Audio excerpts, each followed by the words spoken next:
अस्सलाम वालेकुम मोहतरम नाज़रीन गिरामी। आज की वीडियो में कुछ अजीब व गरीब सवालात हैं जिनमें शायद जवाब पूरी ज़िंदगी बदल दे आपकी। एक शख्स कहता है कि ईश्वर को दिखाओ। बड़ी अजीब बात की है इसने। क्या आप कहते हो कि ईश्वर हर जगह मौजूद है, जिसे हम अल्लाह कहते हैं, शायद ये लोग उसे ईश्वर कहते हैं। अगर दोनों की डेफिनेशन एक है तो ईश्वर उनके नज़दीक वही है जो हमारे यहाँ अल्लाह है। अगर मुख्तलिफ है तो ईश्वर उनके यहाँ अलग है।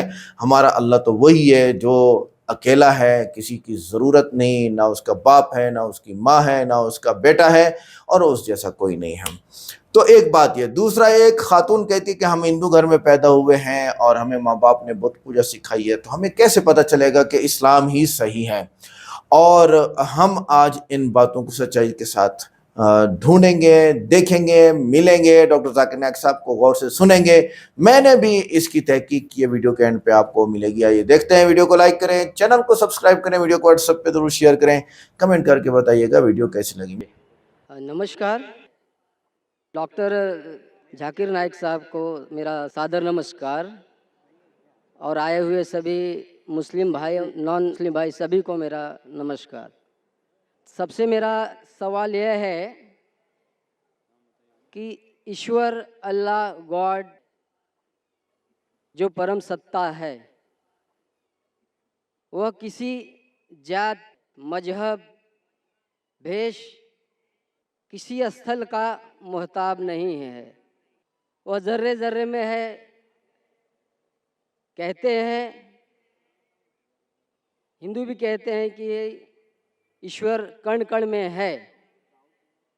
मेरी उम्र वैसे तो अभी 49 की है, लेकिन मैं एक स्कूल में अब दाखला लिया हूँ, जिसमें अब मैं बड़ा शिशु का ग्रहण कर रहा हूँ। अभी बड़ा शिशु में हूँ। तो वहाँ पर इस खुदा का जिक्र भी किया गया और उसका दर्शन भी कराया गया। कहते हैं कि सही मुसलमान वही है जो इस मुसल्लम को जाना है, देखा है, जो यहाँ नहीं सर्वत्र है। इंग्लैंड, अमेरिका, पाकिस्तान, सारा जहाँ जो है वही ईश्वर, अल्लाह, गॉड है। वह किसी समय किसी का मोहताब नहीं है। सवाल यही है, जो हमें ईश्वर के बारे में बताया गया है, तो वो ईश्वर यहाँ पर मौजूद है और डॉक्टर जाकिर साहब उसे दिखा सकते हैं? भाई साहब का सवाल है कि उसने कहा है कि उनकी उम्र 49 ईयर्स की है और उसने अभी अभी दाखिला लिया है और उसे पता लगा है कि ईश्वर महान है और ईश्वर ज़र्रे ज़र्रे में मौजूद है और वो सच कहता है, ताकतवर है। अक्सर चीज़ें आपने जो ईश्वर के बारे में कही है काफ़ी हद तक सही है, लेकिन इसमें कुछ मिलावट थी। आपकी हिंदू फिलॉसफी की और इस्लाम की मिलावट थी। आपने कहा कि ईश्वर यहाँ मौजूद है, सब जगह मौजूद है, और अगर मौजूद है तो दिखा सकते हैं क्या? नहीं। ये हिंदू फिलॉसफी है कि ईश्वर सारी जगह मौजूद है। कुरान मजीद में अल्लाह ताला कहते हैं कि ईश्वर अर्श पे है। ईश्वर की ताकत सारी जगह मौजूद है। Allah has power over all things. अल्लाह की ताकत सारे कायनात पे है। जापान में, इंग्लैंड में, हिंदुस्तान में, वो चाहे तो कुछ भी कर सकता है, चाहे तो। लेकिन ईश्वर सब जगह मौजूद है, ये किधर भी नहीं लिखा है कुरान में, ना कुरान में, ना कोई भी सही हदीस में, क्या ईश्वर सारे जगह मौजूद है। ईश्वर अर्श पे है। और आपने कहा कि ईश्वर अगर मौजूद है तो जाकिर साहब ईश्वर को दिखा सकते हैं क्या? नहीं। जाकिर साहब ईश्वर को नहीं दिखा सकते, क्योंकि ईश्वर फरमाते हैं, अल्लाह ताला कुरान मजीद में फरमाते कि इस ज़िंदगी में आप उन्हें देख ही नहीं पाएंगे। मूसा अलैहिस्सलाम का जिक्र आता है कुरान मजीद में। मूसा अलैहिस्सलाम हमारे पैगंबर, वो अल्लाह से दरख्वास्त करते हैं कि मैं आपको देख सकता हूँ, मैं आप में मानता हूँ कि आपको देख सकता हूँ। तो अल्लाह ताला फरमाते हैं कि उस पहाड़ को देखो। उस पहाड़ आपको एक झलक दिखाऊंगा, आप पहाड़ को देखो क्या होता है। तो अल्लाह ताला जब अपनी झलक दिखाते उस पहाड़ को देख के मूसा अलैहिस्सलाम बेहोश हो जाते। पहाड़ को देख के, ईश्वर को देख के, ईश्वर को तो कोई देख ही नहीं सकता है।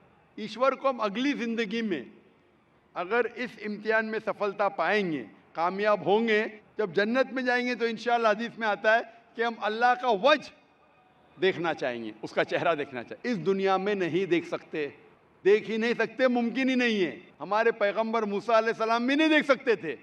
तो आप अगर पूछेंगे कि अल्लाह मौजूद है तो दिखाओ। और एक चीज़, मौजूद होने के लिए दिखना ज़रूरी नहीं है। मिसाल के तौर पे ये हवा मौजूद है, हमें दिख रही नहीं। क्योंकि हवा नहीं दिखती उसका मतलब नहीं कि हवा नहीं है। हवा अगर नहीं दिखती उसका मतलब नहीं कि हवा मौजूद नहीं है। देखना ज़रूरी नहीं मानने के लिए कि वो चीज़ मौजूद है कि नहीं। इसी तरीके से हम इंसान खुदा को देख नहीं सकते इस ज़िंदगी में। आखिरत में इंशाअल्लाह हम अगर सफलता पाएंगे और जन्नत में जाएंगे तो देख पाएंगे। Hope the answers the question. जी, माइक नंबर 4 में नॉन मुस्लिम बहन सवाल कर सकती हैं। मेरा नाम सपना है। मैं आपको सलाम करती हूँ। मैं हिंदू की घर की हूँ। मेरा आदमी मुसलमान है, मोहम्मद हामिद कुरैशी। मैं ये सवाल पूछता हूँ, जे पुरखों से ये जात भेद का चल रहा है, तो ये हिंदू मुसलमान आप बोलते हो, जो हिंदू मुसलमान अलग अलग नहीं है, एक है। मैं मानती हूँ, मगर ये बात है जो हिंदू बच्चा होते हैं तो हिंदू का सलामी दिया जाता है, जो मुस्लिम बच्चा होता है उसको मुस्लिम सलामी देता है। जब भी उसका कान में नमाज दिया जाता है, आज जब भी हिंदू का बच्चा होता है उसका नाम दिया जाता है, कृष्ण नाम दिया जाता है या राम नाम दिया जाता है, जो भी दिया जाता है। जिसको जैसा शिक्षा देता है उसको वैसे ही शिक्षा मिलता है। जैसा हमें सिखाया गया बचपन से भगवान को मानना है, हम भगवान को मानते हैं। हम मुसलमान धर्म को भी मानते हैं, ऐसा नहीं मानते नहीं। हमें जैसा शिक्षा दिया गया है वैसे ही शिक्षा में मैं मानता हूँ। मगर आप बोलते हो जो मुसलमान ही होएगा, हिंदू नहीं हो सकता है, ऐसा कैसे बोल सकते हो? तो पुरखों इतनी बुरे लोग थे, इतनी जानते हैं, तो आपके साथ तो बहस लड़ नहीं सकते। आप बहुत जानते हो, तो मैं कुछ भी नहीं जानती हूँ। हमारे बाप दादा सब मतलब इन्होंने देख के आया, ये हमने भी देखा है। हम हिंदू की हूँ, मगर जो बड़ा बुजुर्ग होता है उसको सम्मान कर सकती हूँ। बहन का सवाल है और मुझसे बहस नहीं करना चाहती है। मैं भी आपसे बहस नहीं करना चाहता हूँ। नहीं कर नहीं सकते, कैसे? हमें उतना शिक्षा नहीं है, उतना बोल नहीं सकते है ना। बहन का सवाल है कि मैं कहता हूँ कि हिंदू मुस्लिम एक है, लेकिन जो हिंदू ख़ानदान में पैदा होता है उसे हिंदू शिक्षा दी जाती, जो मुसलमान ख़ानदान में पैदा होता है मुस्लिम की शिक्षा दी जाती। तो ये कैसा कह सकते हैं कि मुस्लिम सही और हिंदू गलत? ये क्या है? बहन, आप कहते हैं कि आपकी शिक्षा कम है। मैं आपसे पूछना चाहता हूँ, 2 जमा 2 कितनी होती है? 2 जमा 2 कितना होता है?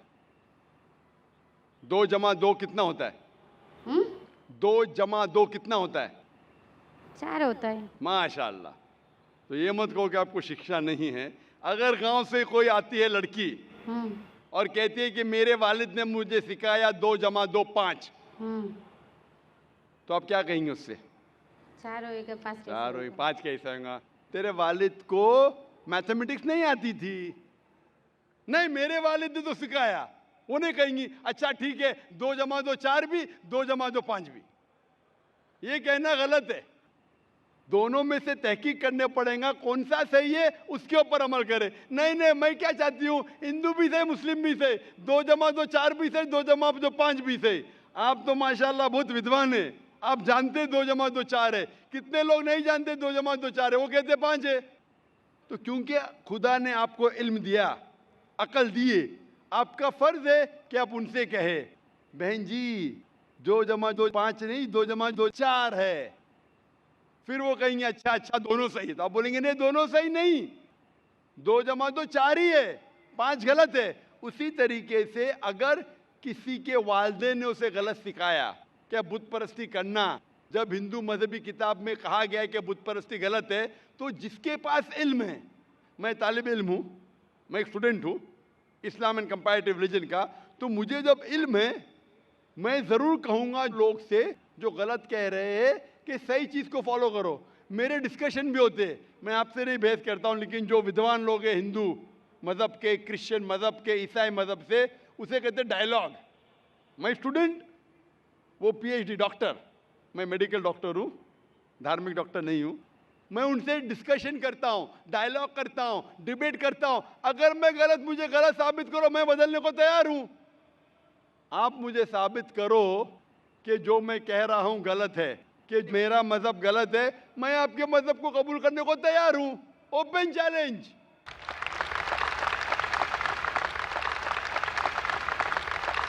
मैं क्यों कह रहा हूँ? क्योंकि मैं इस्लाम और तकाबुल मज़ाहिब का तालिब इल्म हूँ। 19 साल तक के मैं भी, मेरे वालिद थे, इसलिए मैं भी मुस्लिम था। 19 साल के बाद जब तहकीक करने लगा, पता चला कि मैं सही मज़हब में हूँ। और फिर दिगर मज़ाहिब का मुताला किया कि हर मज़हब में अच्छी बातें हैं। हर मज़ाहिब में बदलने के बाद भी, उस मज़हबी किताब में बदलाव आने के बाद, करप्शन आने के बावजूद भी सही चीज़ लिखा है कि ईश्वर एक है, उसके अलावा किसी की इबादत नहीं करना चाहिए। इसके मतलब हमारी जो बड़ी बुजुर्ग है, जैसा आप लोग शिक्षा देते हैं हम लोगों को, ऐसा हमारी जो बड़ी बुजुर्ग शिक्षा देता है वो गलत है। काफ़ी चीज़ सही है, काफ़ी चीज़ गलत है। मैं आपके बड़े से बड़े गुरु के साथ भी डिबेट किया हूँ, डिबेट, डायलॉग। एक आपका हिंदुस्तान का बहुत माना हुआ श्री श्री रविशंकर के बारे में सुने आपने? श्री श्री रविशंकर अभी सुने? ये लोग जैसे आपने किताब पढ़ के आप जानते हो, ये लोग भी किताब पढ़ के जानते हो। अरे ओरिजिनल में किसने देखा है? बिल्कुल सही। वो कहता कि 4 साल से मैं भगवत गीता मुंह जबानी जानता हूँ, भगवत गीता का एक भी हवाला नहीं दिया। ऐसा नहीं है, ईश्वर ऐसा नहीं आते हैं कि अपने किताब उनकी या कहते हैं इस जन्म का बोल सकते हैं, कितनी जन्म का कैसे बोल सकते हो? बिल्कुल सही। तो मैं कहता हूं कि आपके जो विद्वान बड़े से बड़े हैं, जो पीएचडी, उनसे कहता हूं आओ हम डिस्कस करें हिंदुइज्म में क्या लिखा है। अगर वो इस्लाम को नहीं जानते, इस्लाम को बाजू रखो। मैं साबित करूंगा आपकी किताब से, आपकी किताब के जरिए कि खुदा एक है। मैंने इतने हवाले दिया। मैं पूछता हूं अगर मैं गलत हूं तो कहना चाहिए जाकिर ये गलत है, तुम्हारी मानी गलत है। मैं कहता हूं कि आपकी किताब कहती है यजुर्वेद अध्याय नंबर 32 श्लोका नंबर 3 और श्वेताश्वेतर उपनिषद में अध्याय नंबर 4 श्लोका नंबर 19 में न तस्य प्रतिमा अस्ति, और प्रतिमा की मानिए अक्स। उस खुदा, उस ईश्वर, उस अल्लाह की कोई प्रतिमा नहीं, कोई अक्स नहीं, कोई फोटोग्राफ नहीं, कोई पेंटिंग नहीं, कोई पिक्चर नहीं, कोई बुत नहीं, कोई मूर्ति नहीं। फिर आप मूर्ति पूजा क्यों करते हैं? मूर्ति नहीं पूजा करेगा तो ईश्वर तो रख सकते हैं, जैसे शिक्षा दिया गया है, किताब में लिखा गया है। अगर शिक्षा मूर्ति गलत पूजा दी, नहीं दे करेगा, इसकी मतलब जो मूर्ति पूजा ही करो, मूर्ता को देखो। गीता में, महाभारत में मूर्ति नहीं है, वो पढ़ो, लेकिन आप उसमें भी तो शिक्षा है, वो आप- कान में दो। आप मूर्ति पूजा करते हैं क्या नहीं बहन? मैं करती हूँ, ऐसा गलत नहीं करता करती नहीं, मगर गलत करती हूँ। मगर वो बात नहीं तो बोल रहा गलत कि मैं कर गलत रही है। नहीं तो करता हूँ। अगर आपकी सहेली कह रही है 2 + 2 5, तो आप उसको सुधारेंगे कि नहीं? हाँ, सुधारना तो हाँ, मैं भी चाहूंगा कि मैं आपको हिदायत दूं।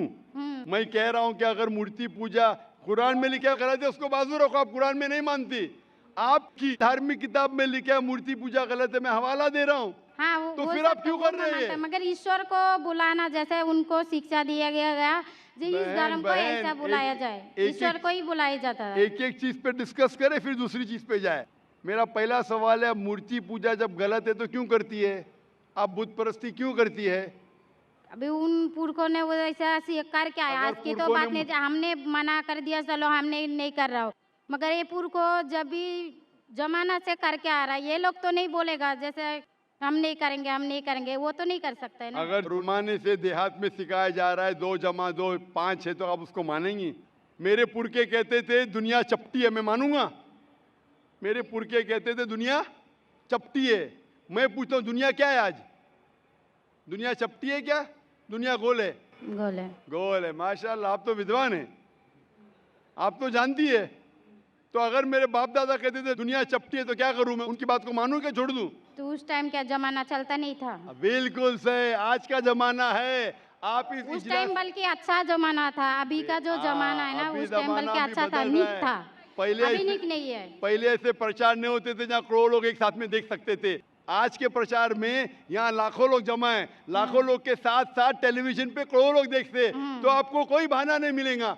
करोड़ों के सामने आपको कहा गया है कि मूर्ति पूजा गलत है, फिर भी आप करेंगी तो आपको कोई बहाना नहीं रहेगा मूर्ति बाकी। पूजा गलत है, मगर मैं एक धर्म के बारे में बोला जो उनमें जो लिखाया गया, आपकी कुरान शरीफ में जैसे लिखाया गया, हमारे गीति महाभारत में लिखाया गया, क्या मगर वो लिखा है? पढ़ना तो गुनाह नहीं है ना। मैंने कब बोला कि गीता, मैं भी गीता पढ़ता हूँ? मैंने कब कहा कि गीता पढ़ना गलत है? मैं भी गीता पढ़ता हूँ, मैं बाइबल भी पढ़ता हूँ, मैं यहूदी किताब भी पढ़ता हूँ, वेद भी पढ़ता हूँ। आपने कितना पढ़ा मुझे पता नहीं। मैं पढ़ा नहीं हूँ, मैं अनपढ़ हाँ, गवार हूँ। मैं लेकिन पढ़ा हूँ। हाँ, आप इसीलिए मैं पहले ही बोला आपके साथ बहस नहीं लड़ सकती, आपकी बराबरी करना भी मेरा काम नहीं है। हाँ, तो मैं आपसे बहस नहीं कर रहा हूँ, मैं सिर्फ इल्तिजा कर रहा हूँ। मगर मैं बहस यही नहीं बोल कर रहा हूँ रहा ना, हूँ। हमारी पुरखों ये जो करके आया तो ये क्या गलत है? इसीलिए मेरे पुरखों कहते थे कि जमीन चपटी है, दुनिया चपटी है, तो मानूं मैं उस पुरखों की बात। मैं पुरखों की इज्जत करूंगा, मेरे बड़े थे, मेरे बाप दादा थे। इज्जत करना जरूरी नहीं कि उनकी बात को मानना। अगर मेरे पुरखे कहते थे 2 + 2 = 5, तो क्या मानूं? मैं नहीं। कहूंगा, मैं अदब से पेश आऊंगा, मैं उनको गाली नहीं दूंगा, मैं उनकी इज्जत नहीं निकालूंगा, हाँ, बराबर। प्यार से आऊंगा, लेकिन कहूंगा कि आप गलत है। अगर नहीं भी कहूंगा तो कम से कम मेरी जिंदगी में उसके ऊपर अमल नहीं करूंगा। तो मैं पूछना चाहता हूं कि जब आपकी धार्मिक किताब कहती है, आपकी शोहर की किताब, आप शोहर से शादी किए ना? लव मैरिज था? हाँ, हाँ।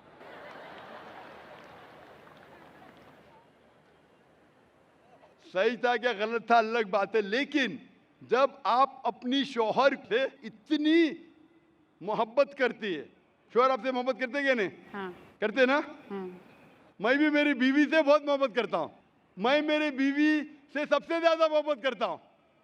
मैं मेरी बेटियों से भी मोहब्बत करता हूँ, जिक्र और रुजदा से। मैं आपसे पूछना चाहता हूँ कि आपके शोहर आपसे मोहब्बत करते, वो नहीं चाहते कि आप जन्नत में जाए?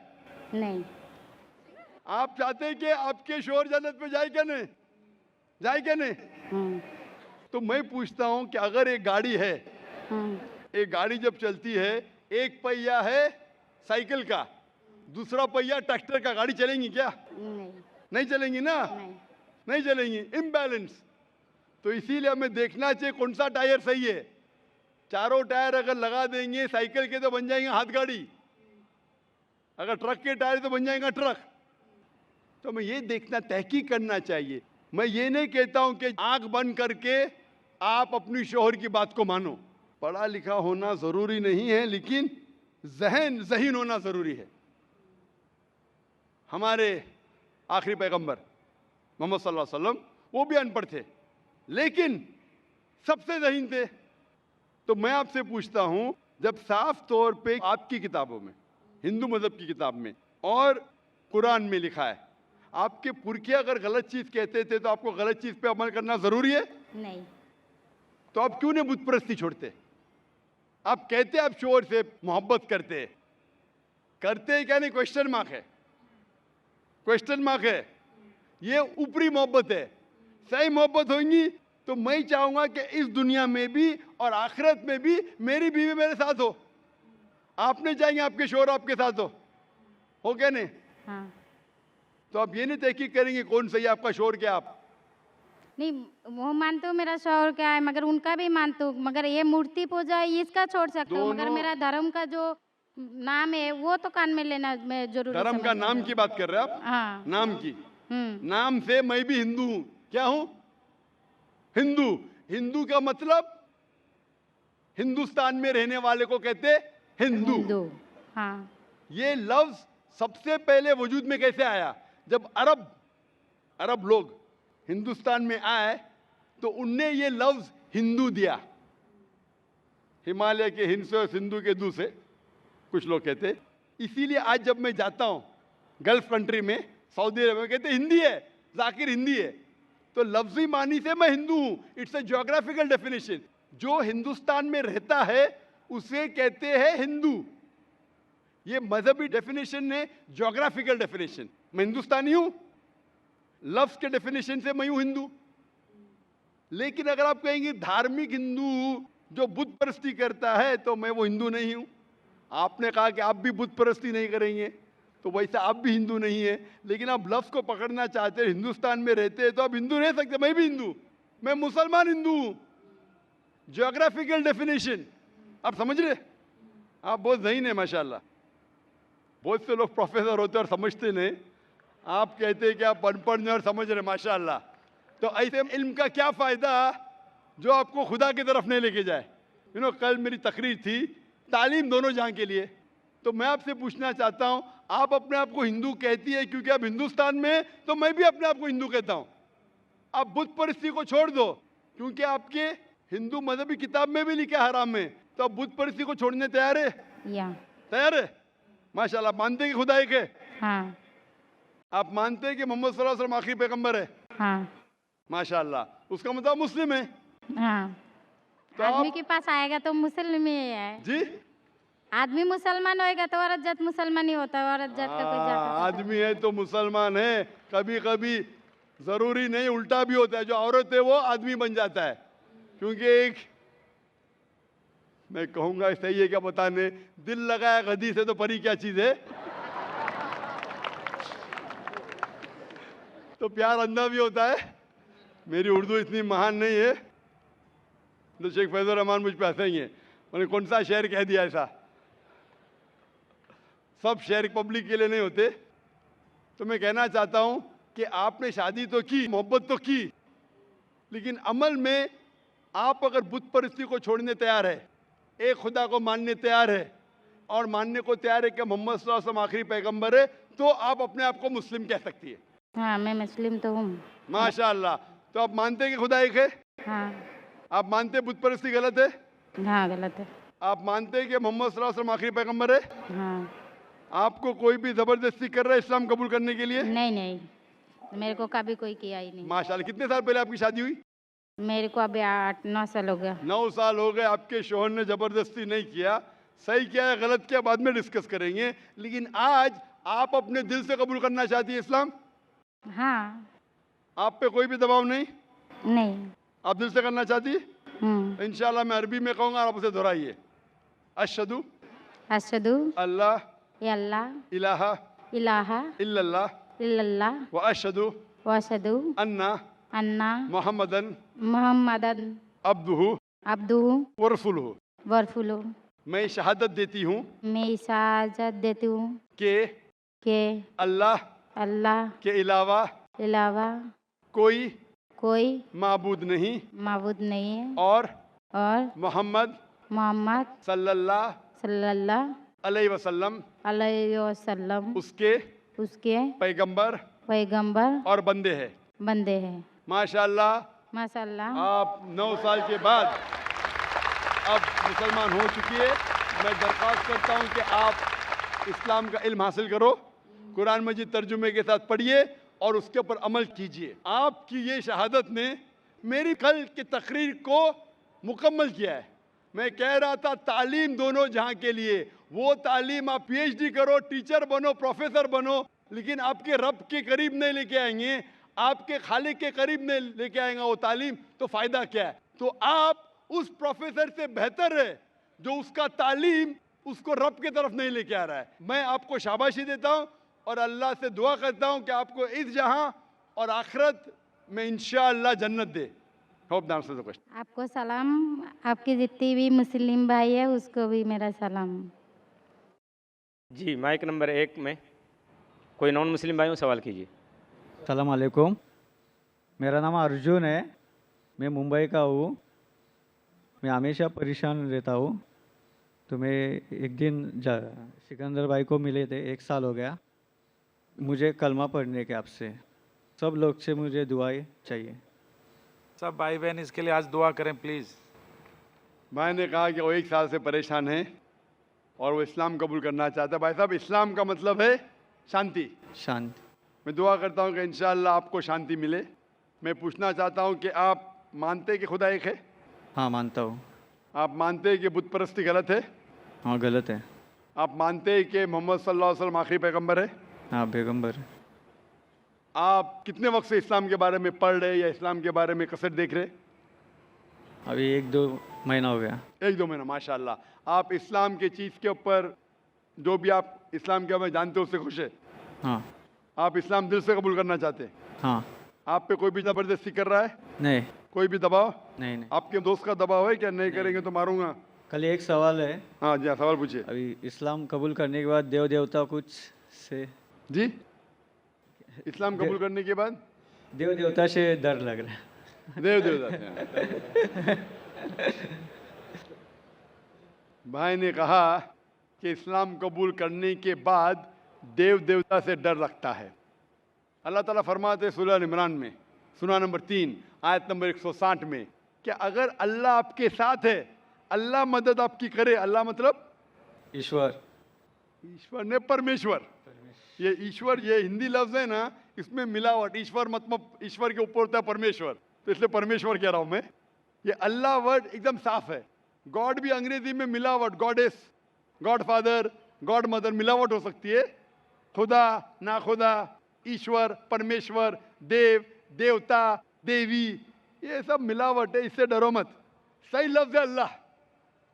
अगर अल्लाह आपकी मदद करता है, कुरान मजीद में इसका जिक्र आता है सूरह इमरान में सूरा नंबर 3 आयत नंबर 160 में, तो कोई भी आपको नुकसान नहीं पहुंचा सकता है। लेकिन अल्लाह आपकी मदद नहीं करेगा तो कोई भी आपको बचा नहीं सकता। इसीलिए कह दो मोमिन से कि अल्लाह पे ईमान लाओ। अगर अल्लाह आपके साथ है तो कोई भी आपका बाल भी नहीं बांका कर सकता है, कोई भी, देव देवता छोड़ो, कोई भी इंसान नहीं। तो इसीलिए मोमिन को परमेश्वर सबसे ऊंचे, जो हमारा खालिक है, हमारा रब है, हमारा बनाने वाला है, हो सकता है कि शैतान आपको भड़का सकता है, ऐसा करोगे तो हो सकता है कि आपके पड़ोसी आपको मारेंगे, आपके पड़ोसी आपको नुकसान पहुंचाएंगे। ये आपको शैतान भड़का रहा है और ये शैतान का काम है। इसीलिए हम कहते हैं औज़ु बिल्लाहि मिनश शैतानिर रजीम। हम पनाह चाहते हैं शैतान मरदूद से, अल्लाह के पास हम पनाह लेते हैं शैतान मरदूद से। सबसे ज़्यादा आपको पनाह जो दे सकता है वो एक ही है, वो अल्लाह। तो आप दिल से कबूल करना चाहते हैं? हाँ, आपको कोई भी दबाव नहीं आपके दोस्त की तरफ से, नहीं कुछ कोई माली दबाव कोई नहीं, नहीं कुछ नहीं। दिल से उस आवाज़ के साथ। हाँ, इंशाअल्लाह मैं अरबी में कहूँगा और आप उसे दोहरा सकते हैं। अशहदु अशहदु अल्लाह अल्लाह इलाहा इलाह इल्लल्लाह इल्लल्लाह व अशहदु व अशहदु अन्ना अन्ना मोहम्मदन मोहम्मद अब्दुहु अब्दु व रसूलुहु। वरसू। मैं शहादत देता हूँ मैं शहादत देता हूँ कि अल्लाह के अलावा अल्लाह के अलावा कोई माबूद नहीं कोई माबूद नहीं और और मोहम्मद मोहम्मद सल्लल्लाहु सल्लल्लाहु अलैहि वसल्लम अलैहि वसल्लम उसके पैगंबर पैगंबर और बंदे हैं। और बंदे हैं। माशाल्लाह मुस्लिम हो चुके, और मैं अल्लाह से दुआ करता हूँ Thank कि you. आपकी परेशानी को दूर करे, और मैं चाहता हूँ कि आप कुरान मजीद का तर्जुमा पढ़े। सर, जो इसके लिए- ज़बान आपको अच्छी आती है, हिंदी आती है तो हिंदी में पढ़िए, मराठी आती है मराठी में पढ़िए। कौन सी ज़बान आप जानते हैं सबसे बेहतर? मराठी। मराठी। इंशाअल्लाह मैं दरख्वास्त करूँगा वॉलंटियर से कि मराठी का कुरान लिखे आए, और मेरी दरख्वास्त है कि आप मराठी में कुरान मजीद का तर्जुमा पढ़िए, उसके ऊपर अमल करिए। कुरान मजीद पढ़ने से आपकी अक्सर परेशानियां दूर रहेंगी, क्योंकि कुरान में लिखा है कि कुरान एक शिफा है बहुत से परेशानी के लिए। भाई साहब कुछ कहना चाहते हैं? सर सारे भाई बहनों से आज इसके लिए दुआ करवाइए प्लीज। क्या दुआ करूं? दुआ करवाइए, इसकी परेशान सब के- परेशानी दूर हो। सब भाई बहनों से बोलिए आप। इंशाअल्लाह भाई साहब चाहते हैं कि यहाँ का जो मजमा है वो भी दुआ करे कि हमारे लौटे हुए मुस्लिम के बारे में, कि दुआ करे अल्लाह से उनकी परेशानी दूर करे। और मैं दुआ करता हूँ अल्लाह से कि आप इस्लाम में दाखिल हुए, और दुआ करता हूँ कि आप मुस्लिम जैसा मरे। मुस्लिम जैसा मरना और अहम है, मुस्लिम जैसा मरना और अहम है। और दुआ करता हूँ कि अल्लाह आपको जन्नत नसीब फरमाए। Hope that answers the question. तो नाज़रीन गिरामी, हर असल हकीकत नज़र नहीं आती, लेकिन मौजूद होती है जो हकीकत की बात हम कर सकते हैं यहाँ पर। और हवा, अकल, मोहब्बत, दर्द नज़र नहीं आते, मगर सब मानते हैं। हवा को भी मानते हैं, दर्द को भी मानते हैं, अकल को भी मानते हैं, मोहब्बत को भी मानते हैं। जैसे कि शुरू में उस आदमी ने कहा कि ईश्वर कहाँ है और ईश्वर को दिखाएं, तो ईश्वर को दिखाने के बारे में ये हम बात लेके आए हैं। तो अच्छा, इसी तरह खालिक मखलूक जैसा नहीं हो सकता। तो जब खालिक यानी मखलूक तो नज़र आ रही है, लोग नज़र आ रहे हैं हमें, लेकिन खालिक जो है ना वो मखलूक जैसा नहीं है, तो नज़र कैसे आएगा? जो चीज़ खुद ज़मान व मकान बनाए वो इन्हीं हुदूद में नज़र नहीं आती। हमने मोबाइल बनाया तो हम मोबाइल के अंदर ज़ाती तौर पे, जिस्मानी तौर पे तो नज़र नहीं आते, हमारा अक्स नज़र आता है। और इसी तरह निशानियाँ देख कर खालिक का सबूत मिलता है। निज़ाम कायनात, ज़िंदगी, तरतीब, कवानीन, अल्लाह ताला ने कुरान पाक में ख़ुद फरमाया कि अपने अंदर गौर व फिक्र करो ताकि अल्लाह ताला की ज़ात का यकीन आए। अच्छा, दूसरी बात जो उस औरत ने की कि हम हिंदू पैदा हुए, हमें बचपन से बुद्ध यानी बुत की पूजा सिखाई गई, तो इस्लाम को सही कैसे माने हम? तो इसका जवाब तो डॉक्टर साहब ने जो दिया, लेकिन जो पैदाइश किसी दीन का सबूत नहीं होती, ये याद रखिएगा।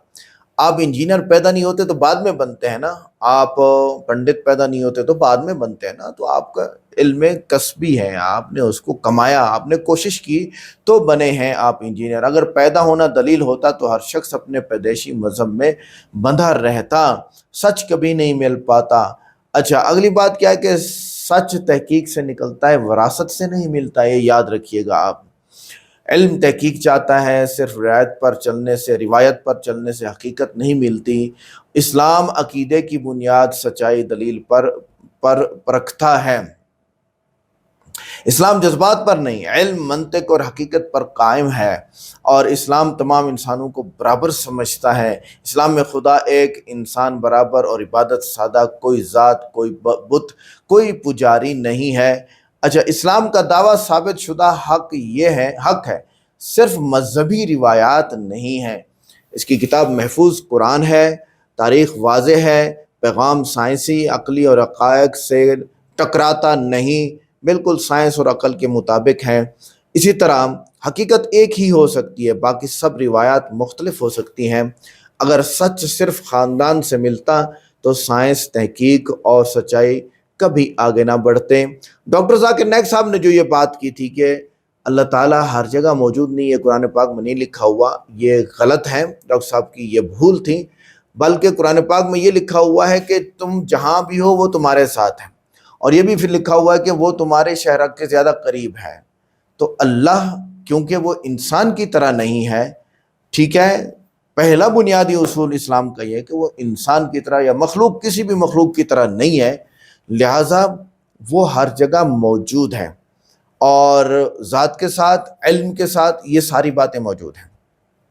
अल्लाह ताला अगर अर्श पे है तो भी उसका इल्म यहाँ मौजूद है, और अल्लाह ताला हर जगह पे मौजूद है तो वो मौजूद है अपनी ज़ात के हिसाब से।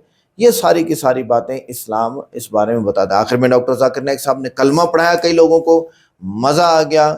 और वीडियो कैसी लगी लाइक करें, चैनल को सब्सक्राइब करें, वीडियो को व्हाट्सएप पे ज़रूर शेयर करें, कमेंट करके बताइएगा वीडियो कैसी लगी। मिलते हैं नेक्स्ट वीडियो में। अस्सलाम वालेकुम।